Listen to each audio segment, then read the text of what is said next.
الرحمن الرحیم. الله پاک هغه انسان سره مینه کوي کوم انسان چې پابندۍ سره الله نه خپل ضرورتونه خپل حاجتونه غواړي. پابندۍ سره الله نه خپل حاجتونه خپل ضرورتونه غوښتل د دې حکم الله تعالی خپل کړی دی. ادعوني استجب لكم. الله وای ما نه سوال وکړه زه به ستاسو دواګانې قبولوم. ځکه چې دا دین یو غټ انعام دی الله تبارک وتعالى طرف نه. اور په دې دین باندې پابند کېدلو د پاره الله تبارک وتعالى په موږ باندې دا ذمہداري خېده چې موږ د دې دین هغه پابند شو. دا پابندۍ حکم الله پاک پیغمبرانو ته کړو. فاستقم کما امرت ومن تاب معك. اے پیغمبر خپلم د دې دین تابع شه د دې دین پابند شه. اور چې کوم خلکو پتا باندې ایمان راوړې دي او توبه تایب شوی دي هغه خلک دین د دې دین پابند شي. دا سینه دی چې کله زړه وغواړي عمل وکوم زړه نه غواړي عمل بنه کوم دې ته پابندي نه وي. پابندي هم دې ته وي استقامت مستقل او عمل کول. دا الله پاک ته ډېر خوښ عمل دی. یو انسان چې پابندۍ سره عمل کوي نو انسان هغه چې کم بره کور دی یعنی جنت کې کم کور دی هغه چې دی مستقل چې دی جوړیږي.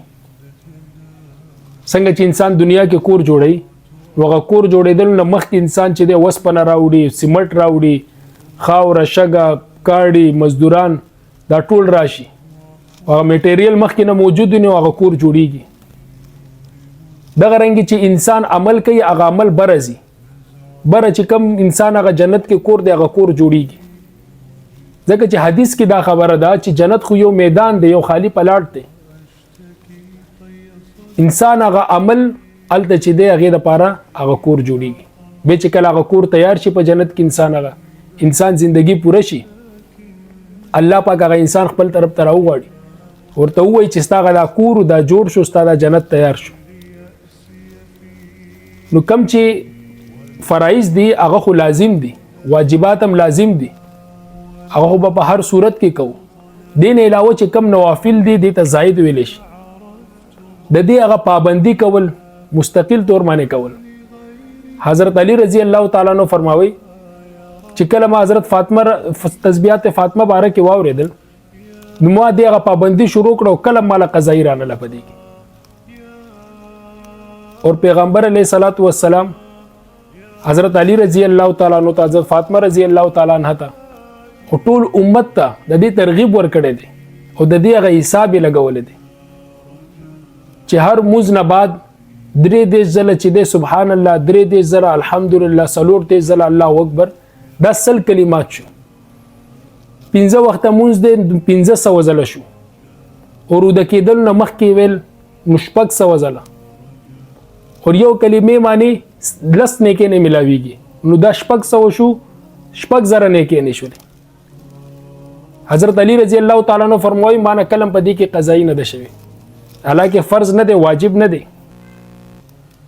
مسله غو ته معلومه و چاته سوال وکړو چې تا خو جنگونه کړی دي هغه یو جنگ کې چې تر ورځ او شپه مصروف وي فرمای چې ما په هغه جنگ کې چې د دې هغه پابندي کړی ده او پابندۍ سره صحیح برکت راځي. کم عمل کې پابندي نه هغه کې برکت نه برکت ختم شي هغه نه. پابندۍ سره انسان زندگی جوړیږي.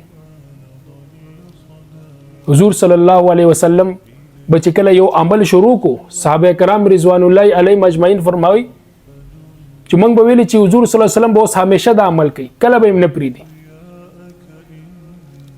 پابندۍ سره بچ دې روزه کې خودل روزه به مسلسل خودل دا پابندي و دا د پیغمبرانو د حکم د دې پابندۍ هغه څنګه چې مخکې ما آیات ویلي فاستقم کما امرت ومن تاب معك.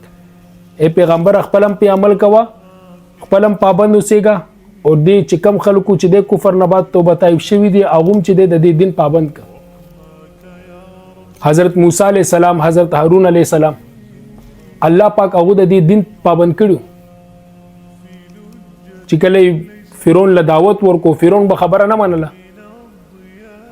او نور خلک به مدرول نو موسی علیہ السلام چې د بدوا وکړه غته چې الله دا غر کې خپل خو ایمان نه راوړي نور خلک هم منع کوي دي.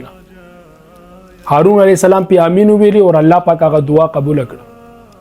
قد اجیبت دعوتکما، الله فرمایي تاسو دعا قبول شوله.